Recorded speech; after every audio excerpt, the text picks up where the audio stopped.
말씀 향기 제11과 일요일. 너희가 하나님의 계명은 버리고 사람의 유전을 지키느니라. 마가복음 7장 8절. 이 백성이 입술로는 나를 존경하되 마음은 내게서 멀도다. 사람의 계명으로 교훈을 삼고 가르치니 나를 헛되이 경배하는도다. 마태복음 15장 8절 9절. 우리는 식과에서 안식일은 제7일 토요일이요, 이것이 10계명의 넷째 계명에 해당되는 날임을 이미 공부하였습니다. 그렇다면 오늘날 일반 기독교가 이 토요일 안식일을 지키지 아니하고 일요일을 지키는 까닭은 무엇일까요? 거룩한 안식일이 어떤 과정을 거쳐 토요일에서 일요일로 변경되었을까요?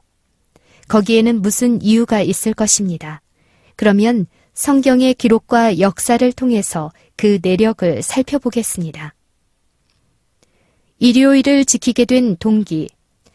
예수께서 승천하신 후 수십 년간, 즉 1세기 동안에는 아무 문제도 없이 참 안식일을 지켜 내려왔음이 확실합니다.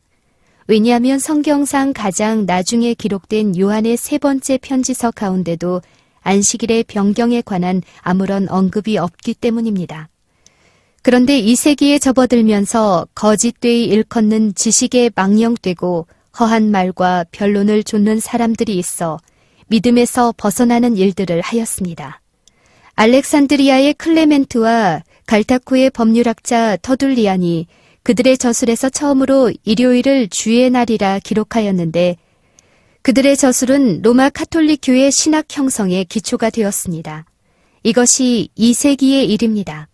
그리고 2세기에는 유대인들이 로마 정부에 대하여 3번이나 반란을 일으켰으므로 로마인들은 안식일을 지키는 유대인들을 심히 미워하고 박해하였습니다.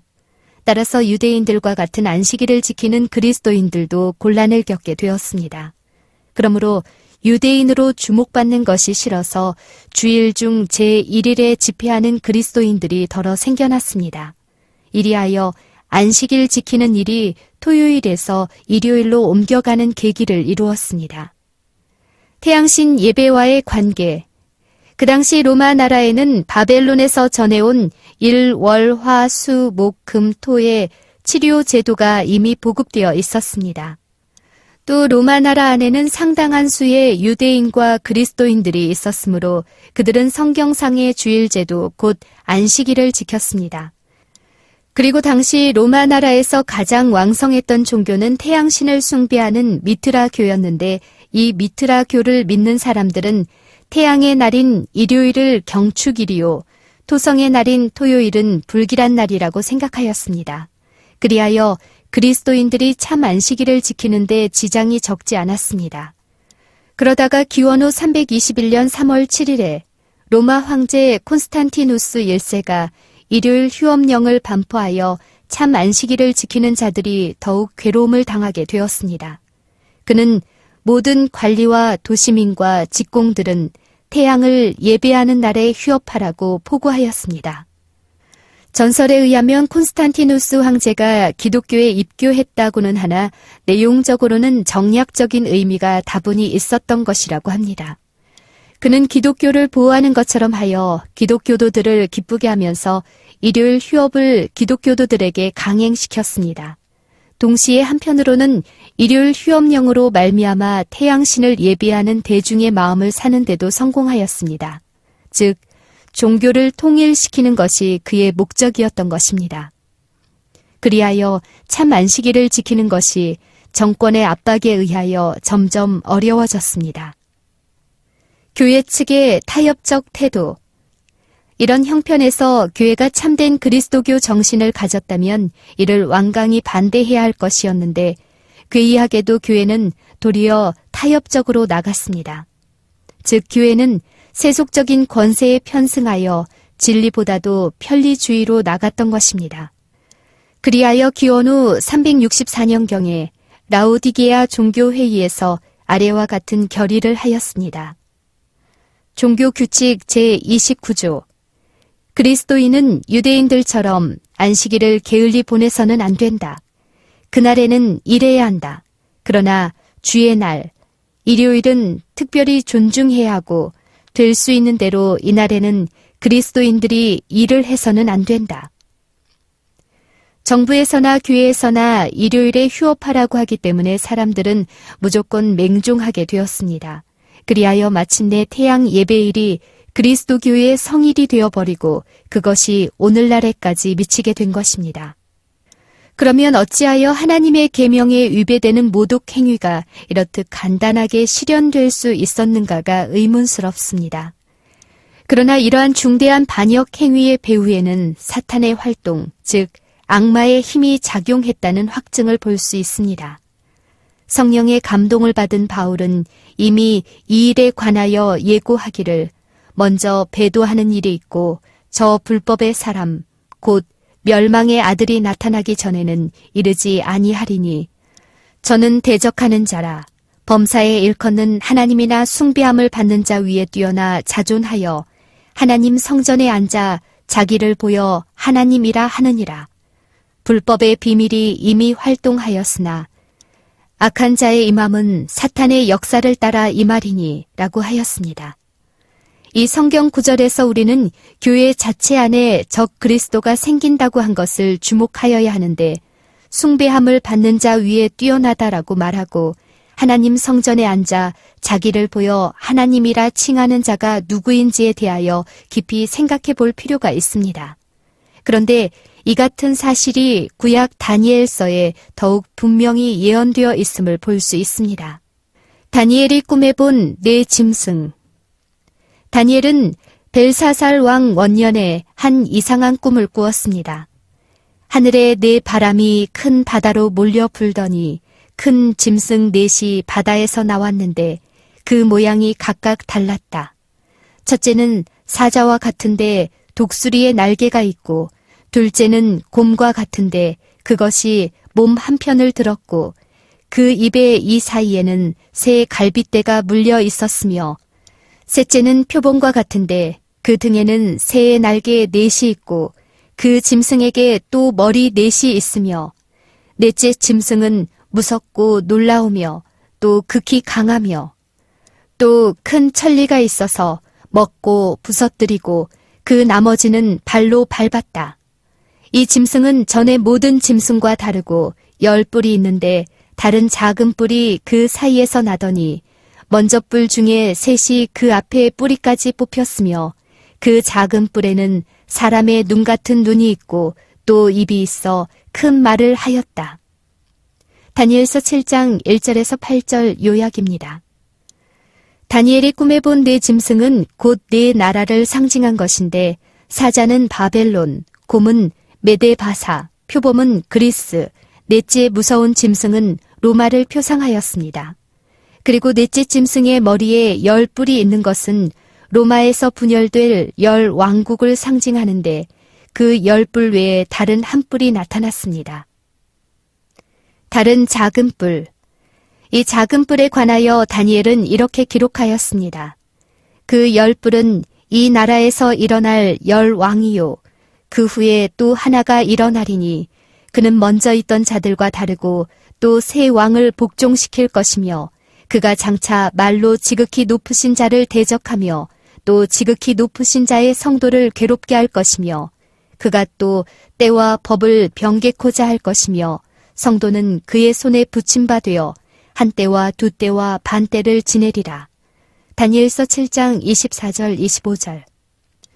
이 작은 뿔은 다른 뿔들과는 성격이 다르다고 하였고 사람의 눈과 같은 눈이 있고 또 입이 있어 큰 말을 한다고 하였습니다. 그러면 로마가 10개국으로 분열될 당시 10개국 이외에 어떤 특이한 권력이 로마 판도 안에서 일어났을까요? 이에 대하여 A.C.V. 후리기 쓴 중세기 교회의 기원이라는 책 150쪽을 보면 정치적 로마의 폐허에서 정신적 대제국이 로마 교회라는 거대한 형태를 가지고 일어났다라고 기록되어 있습니다. 그러므로 여기서 한 작은 뿔은 곧 로마 법왕권을 상징한 것임이 틀림없습니다. 예언은 이 작은 뿔이 새 뿔을 뽑을 것이라고 했는데 과연 역사를 상고하면 헤롤리는 기원 후 493년에, 반달은 534년에, 동고트는 538년에 각각 멸망당했습니다. 그 이유는 법왕권을 대적하는 이단 사상을 가졌다는 것이었습니다.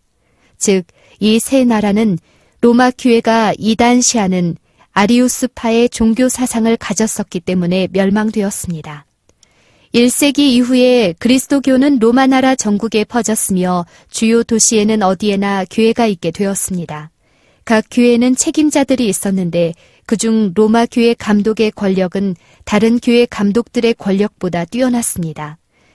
그리고 로마 제국이 무너져갈 무렵에는 로마 교회의 감독이 황제 다음가는 권력을 가졌다고 생각하기에 이르렀습니다. 기원 후 533년에는 로마 황제 유스티니아누스가 이 사실을 확인하듯이 로마의 감독은 온 교회의 머리가 된다는 포고를 내렸습니다. 황제는 또 다른 기회에 법왕은 이단자를 교화하는 권한이 있음을 인정한다고도 선언하였습니다. 이리하여 법왕권은 확립되었습니다. 법왕권은 무엇을 하는가? 다니엘서 7장 25절을 보면 첫째, 말로 지극히 높으신 자를 대적하며 둘째, 지극히 높으신 자의 성도를 괴롭게 하며 셋째, 때와 법을 변개코자 하며 넷째, 한때 두때 반때 동안 성도가 그 손에 붙임 바 된다고 하였습니다. 첫째, 말로 지극히 높으신 자를 대적한다 함은 법왕 자신이 하나님의 아들의 대리자, 지상의 하나님, 우리의 주이신 하나님 법왕, 세계의 왕, 왕의 왕, 주의 주라는 칭호들을 사용할 뿐 아니라 법왕은 결코 잘못됨이 없다고 주장함으로써 성취되었습니다. 둘째, 지극히 높으신 자의 성도를 괴롭게 한다 함은 하나님의 백성을 박해한다는 것입니다. 중세기 암흑시대 동안 법왕의 권위와 그 교리를 순종하지 않는 자들을 심히 박해해서 수백만 명의 순교자를 낸 사실은 역사가 증명합니다. 셋째, 때와 법을 변개코자 한다 함은 법왕권이 하나님께서 태초에 제정하신 안식일을 제7일인 토요일에서 주일 중 첫째 날인 일요일로 변경한 사실을 말합니다. 피터 가이엘맨이 쓴 천주교 교리 문답 49쪽에는 이렇게 기록되어 있습니다. 문, 안식일은 어느 날이뇨? 답, 토요일이 안식일이다. 문, 우리는 왜 토요일 대신 일요일을 지키느뇨? 답, 우리가 토요일 대신 일요일을 지키는 것은 천주교회가 라오디게아 회의에서 성일을 토요일에서 일요일로 옮겼기 때문이다. 또 스티븐 커난저 교리문답 174쪽에는 다음과 같은 문답이 있습니다. 문, 교회가 축제일에 규례를 제정할 권위가 있는 것을 증명할 무슨 다른 이유가 있는가? 답, 그러한 권위가 없었다면 오늘날 모든 종교가가 동의하는 바 제7일 안식일 대신에 주일 중 첫날 일요일을 지키는 성경상으로 아무 권위도 없는 그러한 변경을 할 수 없었을 것이다. 그리고 1880년경 엔나이트 신부는 일요일을 거룩히 지켜야 한다는 것을 성경으로 증명하는 자에게는 1,000달러의 상금을 주겠다고 공중설교 석상에서 여러 차례 선언했지만 오늘날까지 그 상금을 받은 사람은 없습니다. 그뿐 아니라 천주교회는 10계명 중에서 둘째 계명을 없애고 열째 계명을 둘로 나누었으며 넷째 계명인 안식일 계명을 주일을 지키라고 고쳐서 셋째 계명으로 삼았습니다. 네 번째, 한때 두때 반때 동안 성도가 그 손에 붙임 바 된다고 함은 3년 반, 즉 1260일, 성경상 예언 해석법대로 1260년간 에스겔 4장 6절을 참고하십시오. 다시 말해서 기원 후 538년부터 1798년까지의 법왕권 전성시대 동안에 성경의 원칙대로 살려는 성도들이 이단 박멸이라는 명목 아래 박해당하였음을 의미합니다. 이 문제는 다음 기회에 다니엘서 연구에서 더 자세히 공부하시기 바랍니다. 요한계시록 13장의 예언에 따르면 1798년에 상함을 받은 법왕권은 그 죽게 되었던 상처가 나음에 온 땅이 이상히 여겨 저를 따른다고 하였는데 지금이야말로 이 예언대로 온 세상이 법왕, 즉 로마 교황을 따르려고 서두르고 있습니다. 오늘날 교황은 세계 평화를 부르짖고 온 세계의 기독교는 다 어미에게로 오라고 하며 통합하자고 외칩니다. 이것은 장차 큰 세력을 이룰 것이나 참 하나님을 따라 안식일을 지키는 자들에게는 안식일이 충성의 시금석이 될 날이 이를 것입니다. 어느 것을 택하겠습니까? 우리는 지난 과에서 안식일에 대해 공부했고 본 과에서는 일요일에 대해 확실히 연구하였습니다. 우리는 이제 어느 것을 택해야 할까요? 사람이 만든 계명을 따라야 할까요? 아니면 하나님의 계명을 따라야 할까요? 사도 바울은 이르기를 너희 자신을 종으로 들여 누구에게 순종하든지 그 순종함을 받는 자의 종이 되는 줄을 너희가 알지 못하느냐? 혹은 죄의 종으로 사망에 이르고 혹은 순종의 종으로 의에 이르니라고 하였습니다. 진리를 사랑하여 하나님의 계명을 좇든지 사탄이 지배하는 세력에 굴복하여 멸망의 길을 취하든지 우리는 그 둘 중 하나를 선택하지 않을 수 없습니다. 바라건대 이 교과를 연구하는 여러분은 현명한 선택을 하여 참 안식일을 준수하는 하나님의 참된 자녀가 되시기를 진심으로 기원합니다. 일요일을 예배일로 변경하게 된 내용을 더 자세히 연구하기를 원하는 분은 성경통신학교에서 발행된 다니엘서 연구 제7과를 보시면 아주 상세히 연구하실 수 있습니다. 나의 결심. 만일 안식일에 내 발을 금하여 내 성일에 오락을 행치 아니하고 안식일을 일컬어 즐거운 날이라 여호와의 성일을 존귀한 날이라 하여 이를 존귀히 여기고 내 길로 행치 아니하며 내 오락을 굳지 아니하며 사사로운 말을 하지 아니하면 내가 여호와의 안에서 즐거움을 얻을 것이라. 내가 너를 땅의 높은 곳에 올리고 내 조상 야곱의 업으로 기르리라. 여호와의 입의 말이니라. 이사야 58장 13절 14절. 하나님, 이제는 성경의 원칙에 굳게 서서 하나님의 참된 안식일을 지키겠습니다.